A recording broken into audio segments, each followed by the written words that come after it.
So, welcome all of you once again on your favorite channel Pintu Dubey English classes. कैसे हैं आप सब? आई hope that you will be all right. आज हम लोग प्रेजेंट इंडेफिनिट में ही पार्ट 4 पढ़ेंगे। We will start today part 4 in present indefinite tense. Conditional sentence के बाद हम लोग पढ़ने जा रहे हैं हैबिचुअल एक्शन।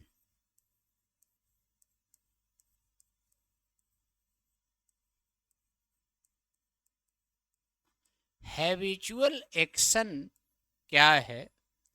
अगर इसका इंट्रोडक्शन हमको देखना है तो हम लोग आ जाता है,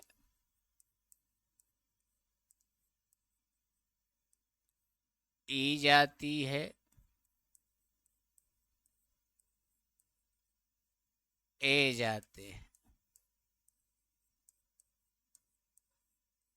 इत्यादि शब्द जुड़े होंगे। इसको आपको बहुत ध्यान से देखना होगा। ये लास्ट में रहेंगे तो हैबिचुअल एक्शन होगा। इफ वी फाइंड आ जाता है, ई जाती है, ए जाते हैं in the last of the sentence, that is habitual action of present indefinite. कुछ किताबों के मैं उदाहरण भी दूंगा और उनका नाम भी बताऊंगा आपको। यहाँ पर आप देखिए 3 चीजें आती हैं। पहला क्या है? when the subject is proper noun, यानी अगर हमारा कर्ता प्रॉपर नाउन है तब हैबिचुअल एक्शन में हम उसका ट्रांसलेशन कैसे बनाएंगे? जैसे लता पढ़ा करती है, लता पढ़ा करती है, तो ट्रांसलेशन बन जाता है लता रीड्स। इसमें आपको कुछ नहीं करना है। लता पढ़ा करती है, लता रीड्स। मोहन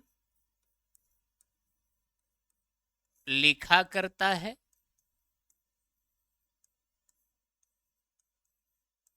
तो ट्रांसलेशन इसका हो जाएगा मोहन राइट्स। ठीक। when the subject is proper noun, then we translate the translation according to the same rule of present indefinite। ध्यान रहे कर्ता आपका प्रॉपर होना चाहिए, ठीक है ना? कर्ता आपका प्रॉपर नाउन हो। दूसरी बात क्या है, यहां से ध्यान दें। सेकेंड आपका क्या होगा? when the subject is common noun. Common noun, proper noun तो समझते ही हैं, नहीं समझते हैं तो वेट करिए थोड़ा सा। इस पर भी बहुत बड़े बड़े आपको कॉन्सेप्ट मिलेंगे, बहुत ज़बरदस्त। जब कर्ता कॉमन नाउन हो तब हम क्या करेंगे, उसका ट्रांसलेशन हम कैसे बनाएंगे? जैसे लड़के पढ़ा करते हैं, लड़के पढ़ा करते हैं, तो ट्रांसलेशन होगा बॉयज रीड। लड़कियां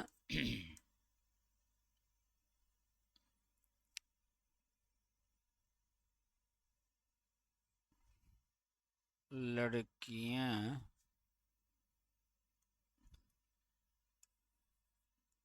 दूसरा हम ट्रांसलेशन ले रहे हैं, लड़कियां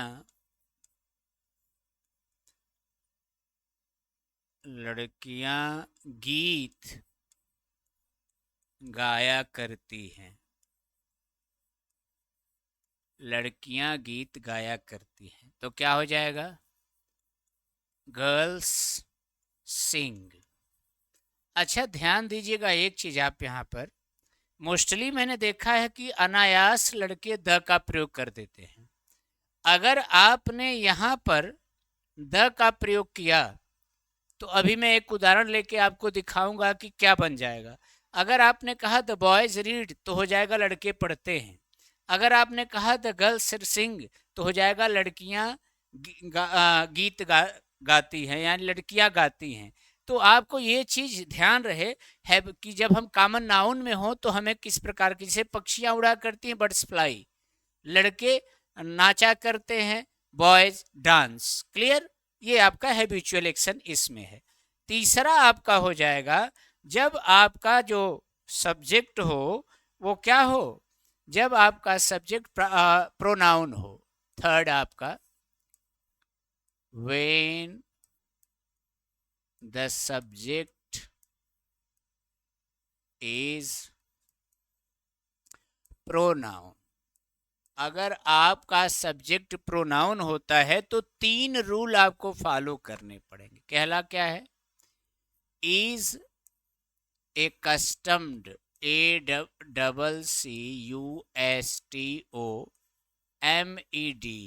is accustomed to, is used for singular subject, for singular subject।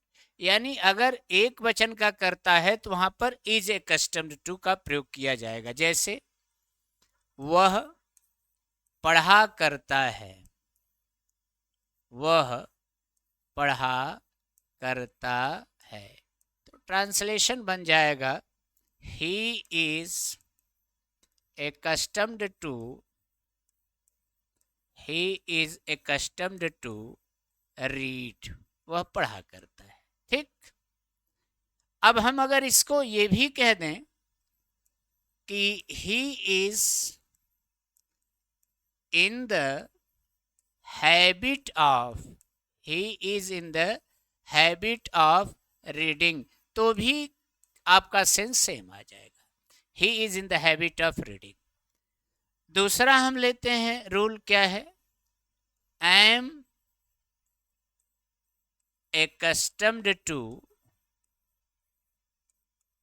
am accustomed to is used for I। जैसे मैं लिखा करता हूं, मैं लिखा करता हूं, तो क्या हो जाएगा? I am accustomed to write, I am accustomed to write। या आप ऐसे भी कह सकते हैं I am in the habit of, I am in the habit of writing, I am in the habit of writing। Clear? अब तीसरा rule क्या है आपका? तीसरा रूल आपका हो जाएगा are accustomed to is used for plural subjects। ठीक। जैसे वे लोग गीत गाया करते हैं, वे लोग गीत गाया करते हैं, तो क्या हो जाएगा? They are accustomed to sing a song, they are accustomed to sing a song। देखिए कुछ किताबों में अगर आप राजेंद्र सिंह की किताब पढ़ेंगे, KP ठाकुर की किताब पढ़ेंगे, तो उन किताबों में एक चीज और कहा है, इन ट्रांसलेशन को भी मान लिया गया है कि अगर वह गीत गाया करता है इसका मतलब कि वह गीत गाता है, तो उसमें ये ऐसे भी कर दिया गया है दे सिंग a song, they Singh a song.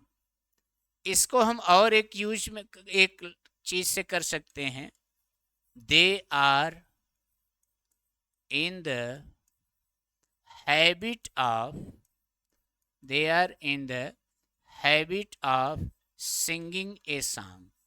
They are in the habit of singing a song. Clear?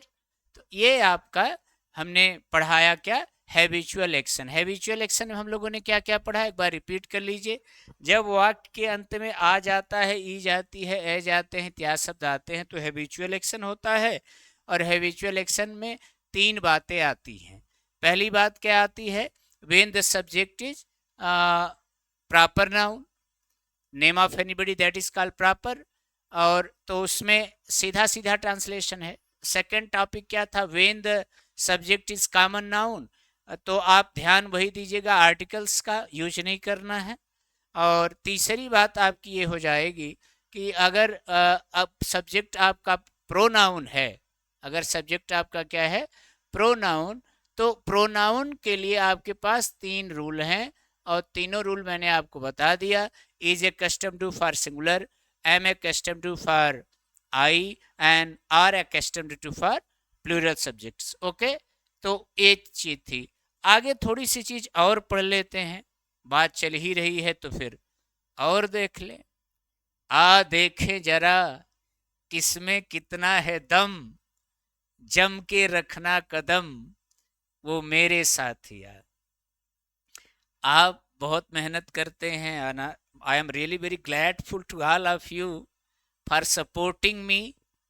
अभी मैंने देखा कि जो इसके पहले के वीडियोस गए हैं उस पर आप सबका बहुत बढ़िया रिस्पांस आया है। तो उस रिस्पांस को देख करके मुझे एक शेर याद आता है कि अभी गनीमत है सब्र मेरा, अभी लबालब भरा नहीं हूँ। अभी गनीमत है सब्र मेरा, अभी लबालब भरा नहीं हूँ। वो जो समझते हैं मुझको मुर्दा, उन्हें बता दूं मरा नहीं हूँ। तो आइए थोड़ा आगे चलते हैं। आपके साथ होने से थोड़ा सा बचपना आ जाता है, और बचपना होने के कारण दिल तो बच्चा है जी। अब आगे आप देखिए, इसमें दो चीजें और हैं जो हम सबको पढ़ लेनी है। एक आपका हैज टू है। Has two is used for singular subject. अगर सिंगुलर सब्जेक्ट है और बाध्यता है तो ऐसे वाक्यों में आपको हैज टू का प्रयोग करना पड़ेगा। जैसे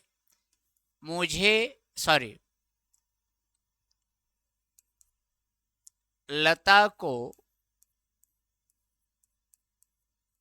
जाना पड़ता है, या इसी को हम बदल दें कि लता को जाना है।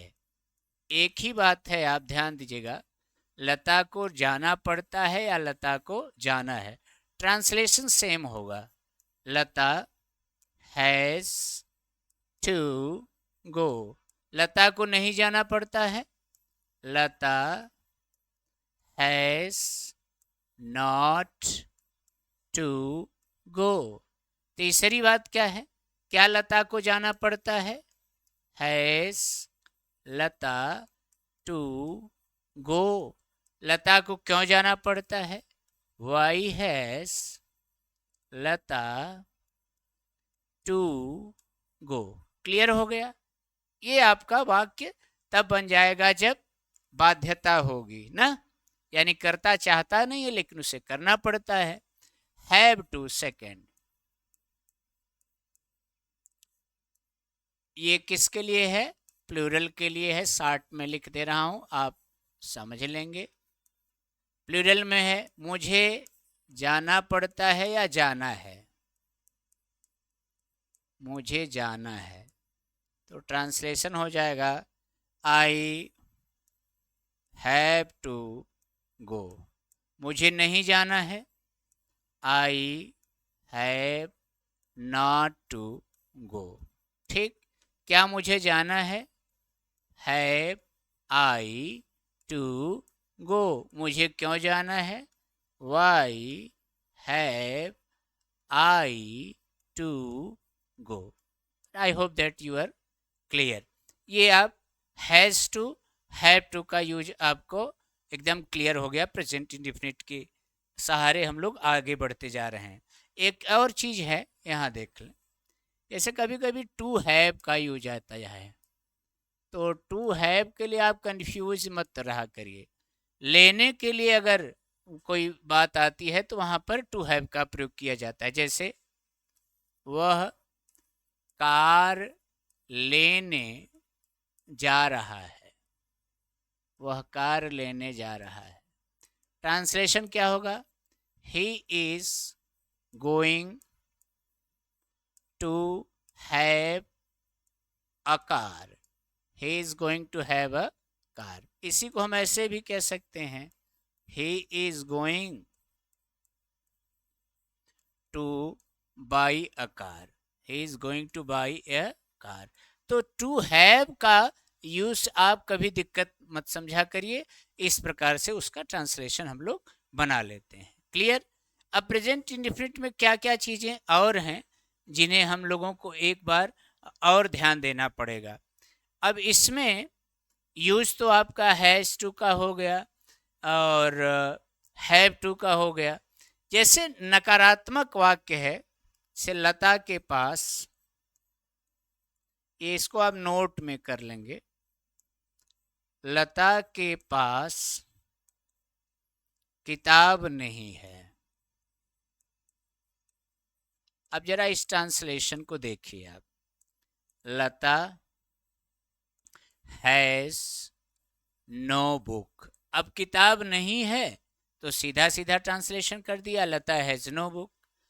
अब इसको हम ऐसे भी कर सकते हैं, Lata has not a book. ठीक है। तीसरा हम इसको ऐसे कह सकते हैं, Lata does not have a book. अब जरा ध्यान दीजिएगा, तीनों का अर्थ समझिएगा। इसका अर्थ जरा समझिएगा कि जब डज नॉट हैव आप लगाते हैं तो इसका मतलब कि उसके पास इस समय तो बुक नहीं है, न तो फ्यूचर में भी होने की संभावना है। जनरल ट्रांसलेशन तो लोग ऐसे बना देते हैं, लेकिन आपको ये जानना पड़ेगा कि क्यों डज नॉट हैव लग गया, तो उसका क्या मतलब हो गया। हाँ, बहुत देखिए, अंग्रेजी में एक वर्ड का बहुत अर्थ आपको से बदल देगा, पूरा सेंस बदल देगा। इसलिए ट्रांसलेशन करते समय बहुत गंभीर, बहुत पेशेंस हो करके और डीप नॉलेज हमको ले करके तब उसमें चलना है। मैं समझता हूँ ये आपका कॉन्सेप्ट क्लियर हो गया। प्रेजेंट इंडेफिनिट में आगे बढ़ेंगे तो एक बात आती है विल डू। विल डू का मतलब होता है काम चल जाएगा, काम चल जाएगा। जैसे हम एक ट्रांसलेशन लें, इस पुस्तक से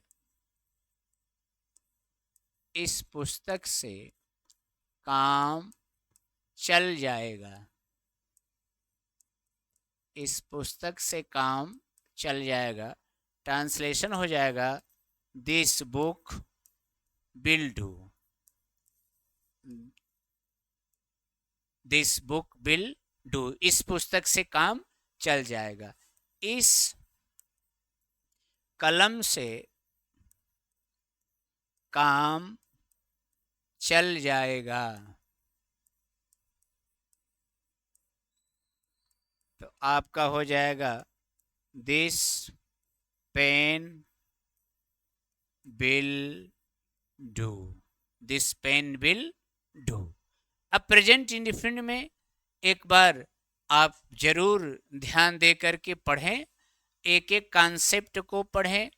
और आप जानते हैं कि प्रेजेंट इंडेफिनिट के यूजेस में कहावतें आपकी आ जाती हैं, कोई अगर यूनिवर्सल ट्रूथ है तो वो आ जाता है, ये सब प्रेजेंट इंडेफिनिट में आते हैं। तो प्रेजेंट इंडेफिनिट एक बहुत बड़ा कॉन्सेप्ट है।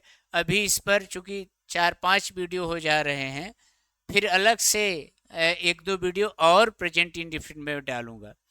आपसे बहुत गुजारिश है मेरी कि वर्क हार्ड करिए और अपने टारगेट को सेट करिए। देखिए, आप जैसा सोचेंगे वैसा बनेंगे, बहुत क्लियर सा कॉन्सेप्ट है। आपकी लाइफ का फ्यूचर का वही शेप होगा जो आप सोच रहे हैं। जो भी आप कर रहे हो उसमें द बेस्ट देने की कोशिश करो और never run behind the marks. ये मेरा ओपिनियन है कि मार्क्स के पीछे पीछे दौड़ करके आप प्रेशर मत लीजिए। एक ही जिंदगी है, उसमें एंजॉय भी कीजिए, सीखिए भी, सिखाइए भी, जिए भी। क्योंकि जो जिस दौर में आप हैं वो बचपना, अंग्रेजी में किसी बहुत अच्छे व्यक्ति ने कहा था कि education period is a golden moment of the life. तो ये गोल्डन मोमेंट है आपके जीवन का, इसी में आपका बनना और बिगड़ना है।